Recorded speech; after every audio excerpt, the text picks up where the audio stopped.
সজাগতাৰ যে বাৰ্তা দিবৰ কাৰণে প্ৰচেষ্টা হাতত লৈছে। এই প্ৰচেষ্টা যেন সদায় তেওঁ হাতত ৰাখে, তাৰ কাৰণে মই ৰহমান ছাৰকো অনুৰোধ জনাইছোঁ। মই সংক্ষেপতে আমাৰ এই তিনিখন আইনৰ কি পৰিৱৰ্তন হ'ল, আজি যে এই সজাগতা সভা কিহৰ কাৰণে,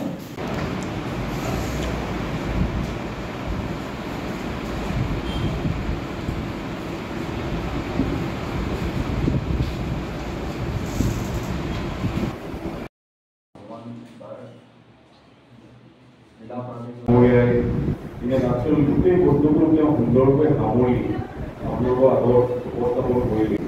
তো আগতে পানিছমেণ্ট আছিলে, একদম কেপিটেল পানিছমেণ্টটো আছিলে ডেথ চেণ্টেন্স, মৃত্যুদণ্ড। সেইটো একদম কেপিটেল পানিছমেণ্ট আছিলে আগতে। অপৰাধ যিকোনো অপৰাধত মানে যিটো মানে হেৰিয়েষ্ট ক্ৰাইম হয় বা আটাইতকৈ এই ক্ৰাইমটোতো কি মাৰ্ডাৰ আছিলে নহয় জানো, হত্যা, তাৰ ওপৰত কিবা ক্ৰাইম থাকিব, হত্যাটোৱে আটাইতকৈ দণ্ডৰ ক্ৰাইম আছে।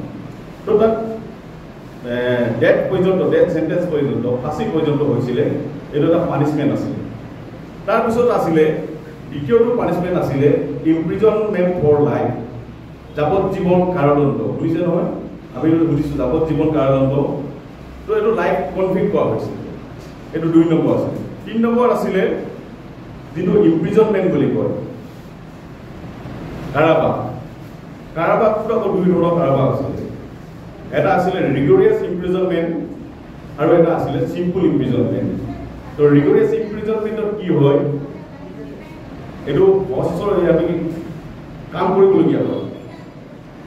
আৰু চিম্পলটো সাধাৰণভাৱে তেওঁ জেলত ৰাখিছে, সাধাৰণভাৱে থাকিব, বহি খাই বহি থাকিব। কিন্তু ৰিগৰিয়াছ ইম্প্ৰিজনটো মানে অশ্ৰম কাৰাদণ্ড। তো শ্ৰম কৰিব লাগিব, জেলত থাকিব, তাৰ উপৰি তেওঁ শ্ৰম কৰিব লাগিব। তো এইটো এটা কাৰাদণ্ড মানে কাৰাবাস আছিলে। তাৰপিছত আছিলে ফৰফিচাৰৰ প্ৰপাৰ্টি, সম্পত্তি যি আছে জব্দ কৰে। যদি কিবা অপৰাধ কৰিছে তেওঁ সম্পত্তি জব্দ কৰাটো এটা শাস্তি আছিলে। আৰু এটা শাস্তি আছিলে ফাইন, জৰিমনা। তো এই 5টা আগতে শাস্তি আছিলে। তো এতিয়াকে নতুনকৈ এটা নতুন শাস্তি ইন্ট্ৰডিউচ কৰিছে আমাৰ ভাৰতীয় ন্যায় সংহিতাত। সেইটো হৈছে কমিউনিটি ছাৰ্ভিচ। আমাৰ আৰক্ষী অধীক্ষক মহোদয় সুন্দৰকৈ কৈ থৈ গৈছে কমিউনিটি ছাৰ্ভিচটো কেনেকৈ কৰিব পাৰে। কিন্তু কমিউনিটি ছাৰ্ভিচটো আমি যদি ভাবোঁ এইটো এটা ভাল, যদিও আমাৰ ভাৰতীয় ন্যায় সংহিতাত এইটো নতুনকৈ আহিছে, ইয়াৰ আগতেও ভাৰতীয় আমাৰ ন্যায় ব্যৱস্থাটোত কমিউনিটি ছাৰ্ভিচটো আছিলে। এইটো ক'ত আছিলে, যিটো জুভেনাইল জাষ্টিচ এক্ট যিখন আছিলে, তাত কিন্তু কমিউনিটি ছাৰ্ভিচৰ ব্যৱস্থাটো আগতেও আছিলে। কিন্তু সেই যে ব্যৱস্থাটো, তাত যিটো জুভেনাইলবিলাকে যদি কিবা অপৰাধ কৰে, এজন কৈশোৰে যদি আইনৰ লগত সংঘাত হয়, তেনে আইনটো আমি তাইক কাৰাগাৰত ৰাখিব নোৱাৰোঁ। কাৰণ তেওঁ 18 বছৰ তলৰ, তেওঁ শাৰীৰিক মানসিক এটা যিটো বৌদ্ধিক বিকাশৰ এটা সম্ভাৱনাপূৰ্ণ হেৰি আছে।